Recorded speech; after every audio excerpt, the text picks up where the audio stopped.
This year, I made a decision that honestly felt a little humbling. I decided to go back and master a few topics on piano that I hadn't taken the time to really flesh out. And it's not that I didn't know them, it's just that I didn't really see the value in mastering them. It's like, cool, I know it now, and I know enough to get by so that I can practice the things on the next level, the stuff that I want to, the fancy stuff. And I kind of neglected the other stuff. And so specifically today, I'm going to be taking you through what I've been doing so far this year, specifically in terms of diatonic chords. Let's hop right into it. I'll take the key of C. Obviously, I'll practice my scales and everything, but specifically for diatonic chords, we've got just playing them. Major, minor, minor, major, major, minor, diminished, major. And then what I've also been doing is I've been saying the chord out loud, right? C major, D minor, E minor, F major, G major, A minor, B diminished, and then C major. So I've been saying that in my head, You internalize it and also visualizing it. That's what I've been doing too. That's helped me out. And visualizing it takes a little bit because you got to imagine the piano. I typically take a section of all 12 keys and I just imagine that what every key looks like in there, and then in my head I'll practice those chords, or I'll practice the inversion. So yeah, easy, right? Then I'll do the arpeggios of each triad. And it's interesting because it's not just a major and minor triad, it's also that diminished triad that you throw in there as well. So I'll do C, D,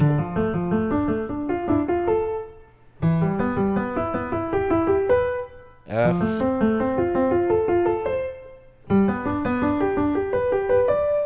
A minor, B diminished. This one tripped me up before. Just a little bit feeling with the finger pattern. All right, and so I'll go through the arpeggios, and then I'll also go through the chords like I did before,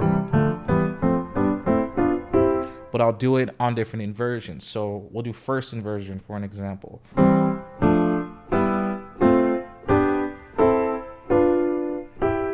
Right, that's all the diatonic chords, but just an inversion up on first inversion. All right, so with second inversion, I kind of struggled with it. Root position in first inversion was cool. Second inversion, I was like, I don't know. So I did just one, then I went to two, then I went to five, and then the whole thing. So C second inversion, then D second inversion, and then I went to E, then F. And at this point, that's four. Let me go to G. So this is G second inversion. So I will practice those five. Well, I can keep going now. So we'll do A, and then B diminished, and then back to C. Right? So that was something I practiced. So then I put everything together, and I'm walking up with this diatonic chord. So I'll do...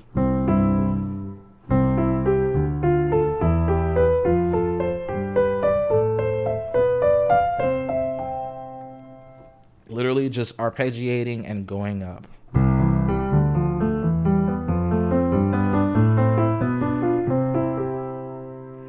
First inversion.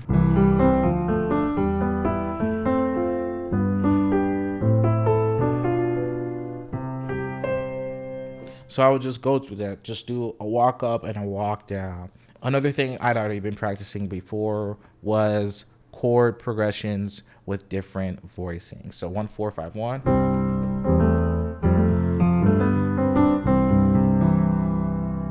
So 1 4 5 1. I did second inversion C, root position F, root position G, and then back to second inversion. So I can do that. And I can go back to first inversion as well. I can do first inversion F. So I can go, that's first inversion G as well, and then back to, or if I want to keep your root position. But the goal is always to shorten the space to get to the next chord. So first inversion C works perfect, going to root position F and then root position G and then back to C. But if I start at second inversion, or if I start at second inversion, what's closest for me now for F? Well, that would be first inversion F and then G as well. First inversion G and then back to root position C. So I just practiced that. Looking at different voicings and scenarios really helps put it together. And that's just with one chord progression. You've also got the 2-5-1. I love practicing the 2-5-1, especially running it through the gauntlet and taking it through every key.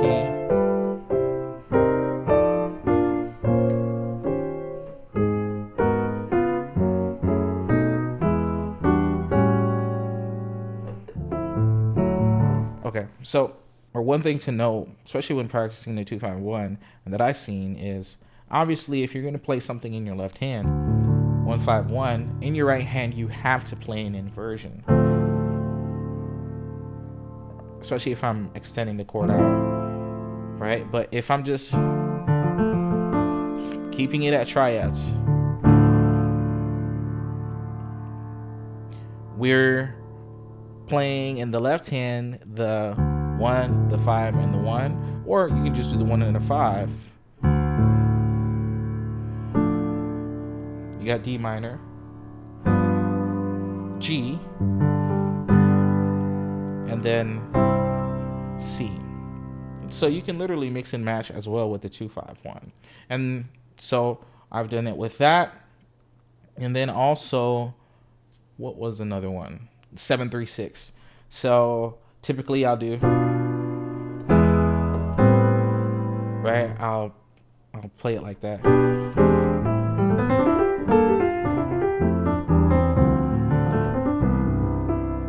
Great, it seems all advanced and stuff, but stripping it down, 7-3-6, 7, 3, 6. Okay, what if I switch it up? Okay, instead of playing diminished triad like this, I brought it down to second inversion.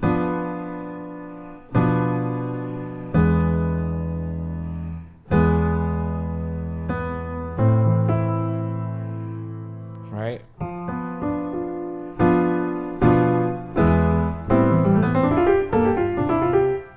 This is stuff that I've just been looking at just to master. And then also, last thing to know is, especially with the diatonic chords, you have the diatonic triads, and you also have the diatonic seventh chords. I've been practicing that as well. Literally, C major, D major,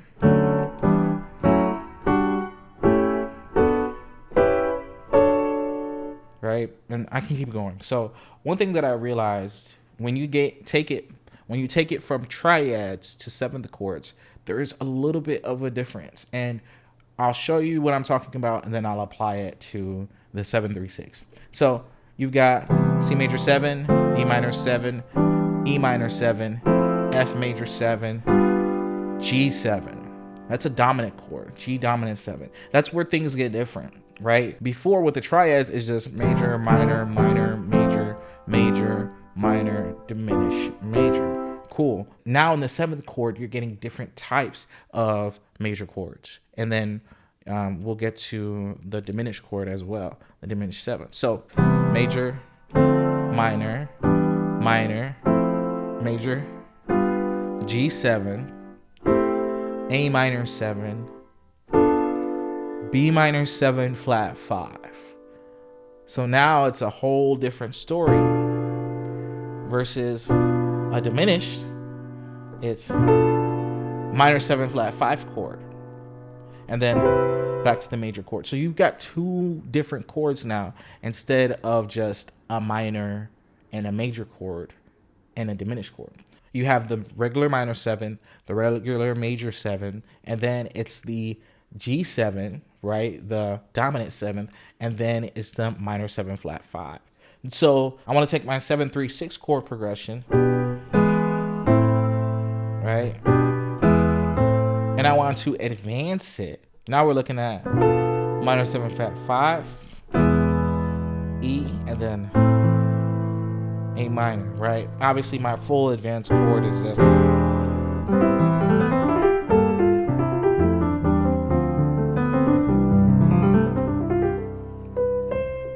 There you have it.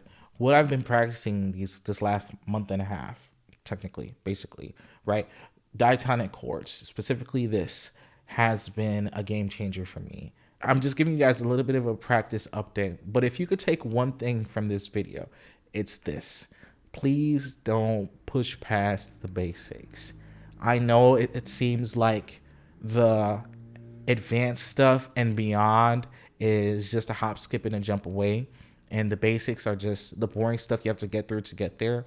But I promise you, if you master the basics, you will get to the advanced stuff faster. Mastering the basics also helps you think better with more advanced topics. I'm telling you, it is a game changer. It has been for me. And so if you have any questions, please feel free to comment down below. I've also made a guide, a diatonic chord guide for the key C and the key G. Take a look down below to grab the package because it has been a tremendous help for me, and I made it specifically for practice sessions. So there you have it, folks. If you have any comments, anything you'd like to see more of on this channel, or any questions, please feel free to do that in the comment section down below. Thanks, y'all, and I'll catch you in the next video. Peace.